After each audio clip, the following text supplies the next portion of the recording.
Home of the Brave by Catherine Applegate. Working. The snow and muck yank at my boots. The wind slaps my cheeks. In my heavy coat, I plod like an old donkey on market day. So why am I so glad in my heart? The work at Lou's is simple. Feed the animals, clean the stall, shovel the front porch. But when I'm working, my mind doesn't travel where it shouldn't go. I'm only here with the chickens underfoot and Gall nudging for an ear scratch. Sometimes I talk to her softly. I tell her of my father's great herd and how they would graze each day, walking for miles, the sun in our bones, the grass whispering its shy music. I sing her one of my father's songs and listen for an echo of his voice in mine. She nuzzles me and flicks her ears and chews her cud. When I bury my face in Gall's old hide, I smell hay and dung and life. She shelters me like a warm wall, and that is enough for this day. Ganwar, meet Gall. On Saturday, Dave comes to pick up Ganwar. They're going to fill out paperwork asking for a job at the places that sell fries. Dave says he can drop me off at Lou's on the way. Ganwar doesn't talk on the way to the farm. His face looks frozen, but his eyes are hot. He keeps rubbing the place where his hand once was. When we get to Lou's, I say, would it be all right if I showed Ganwar the farm? He hasn't seen a cow in a long time. I wait for Ganwar to spit out the word no, but he gives a slow nod. Dave looks at his arm clock.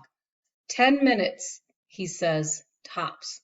We go to Lou's door, and when she opens it, I say, this is my cousin Ganwar. He'd like to see the farm. Be my guest, Lou says. There's a new bag of chicken feed in the shed, Keck.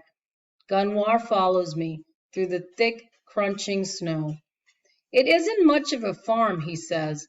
Hardly any animals, and the big road so near. Still, it isn't so bad. If you don't think about it, I say. I shake my head. I'm getting very good at not thinking about things. We enter the gray, sagging barn. Sun and angry wind sneak through the broken spots. There she is, I say, pointing. Ganwar groans. Are you sure that's a cow? Our fathers wouldn't think so, I admit. I stroke her flank while Ganwar watches. She has old eyes, tired but patient. Gall is her new name, I add. Ganwar takes his glove off his good hand with his teeth. He strokes her too. I meet Ganwar's eyes. Don't worry about the job too much, I say. What another man takes two hands to do, you can do with one. Ganwar puts his head against Gall's neck. You're lucky to have found this job, but you made the luck happen. I wish I could be herding, I say. I don't know anything about farms, really, except that they have cows. We stand there, watching the cow's breath come in soft puffs. Suddenly, another big idea jumps into my head. I think that if I knew where such ideas come from, I would be a wealthy man with 1,000 cattle and a flying boat. Stay here, I say. Keep her company for me. An idea. A few minutes later, I race back to the barn, stumbling in the stubborn snow. Dave and Lou follow. Lou has a thick red coat and a hat with a fuzzy ball on top. Ganwar is still leaning against Gall. You cousin has an idea, says Dave. My grin is so big it hurts. You can work with me here, I exclaim, helping with the farm. All is quiet. Ganwar looks doubtful. He doesn't say yes, but he doesn't say no either. I don't have much cash, Lou says. You'd have to split the pay I'd promised Keck. But come spring, I sell organic veggies and flowers at the farmer's market, and you can help with that. She pauses. Assuming that is, I hang on to this old place. Ganwar looks at me hard.